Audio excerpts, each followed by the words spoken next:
끝내 윤석열 대통령은 임기가 2달밖에 남지 않은 한상혁 방송통신위원장을 내쫓았습니다.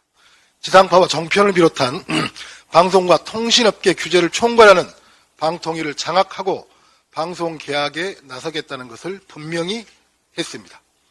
검찰이 제집 드나들듯 방통위를 압수수색했음에도 불구하고 한 위원장이 TV조선 재승인 과정에서 점수 수정을 직접 지시했다는 증거는 제시하지 못했으며 법원 또한 혐의 자체에 다툴 여지가 있다고 판단한 사안임에도 윤석열 대통령은 검찰의 억지 기소만을 근거로 끝내 위법 면직, 위헌 면직을 밀어붙이고 한 위원장을 끌어내렸습니다. 임기가 보장되어 있고 법에 정해져 있는 면직 사유에 해당되지도 않음에도 불구하고 끝내 한상혁 위원장을 쫓아냈습니다. 명백한 직권남용이자 권력남용입니다. 윤석열 정권의 언론 탄압은 이것이 다가 아닙니다.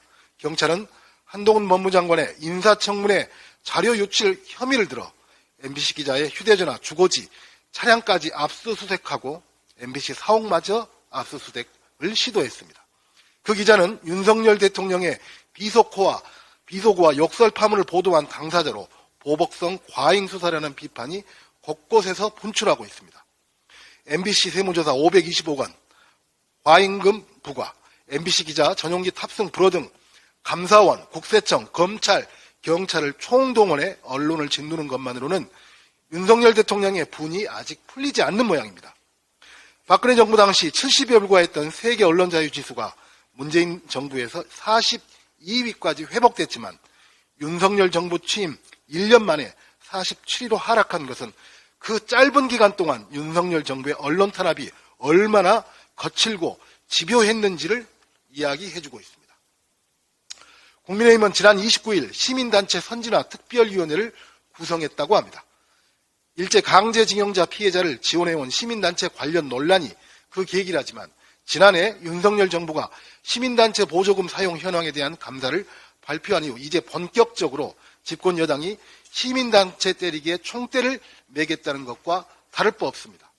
내년 총선을 앞두고 윤석열 정권에 대한 시민단체의 정당한 비판과 견제를 묵살하고 위축시키려는 시도가 아니냐는 합리적 지적만이 설득력을 얻을 뿐 윤석열 정부와 국민의힘의 시민단체 때리기는 그 어떤 명분도 있을 수 없습니다. 윤 대통령은 취임사에서 자유를 35번 언급했습니다. 지난해 광복절 경축사에서는 33번, 유엔 총회 기조연설에는 22번, 지난 4월 미국 상하원 합동연설에서는 무려 46번이나 자유를 부르짖었습니다. 자유라는 말 없이는 연설을 못할 정도로 윤석열 대통령이 주야장천 부르짖는 자유민주주의의 근간은 권력 집단에 대한 견제입니다. 그 중추 역할은 언론과 시민단체에 있습니다. 언론의 자유는 대한민국 헌법이 보장합니다. 국가 권력을 감시하고 견제하는 시민단체는 국가의 간섭과 통제로부터 자유로워야 합니다. 그러나 윤석열 정권과 국민의힘은 언론과 시민단체의 입에 재갈을 물리는 반자유적 폭거를 자행하고 있습니다. 반변단체, 어용단체만을 남기겠다는 것입니까? 윤석열 정권 홍보대행사만 언론으로 인정하겠다는 것입니까? 더불어민주당은 시민과 언론의 편에서 윤석열 정권의 폭정에 결연히 맞서겠습니다. 결국은 국민들이 맞설 것입니다.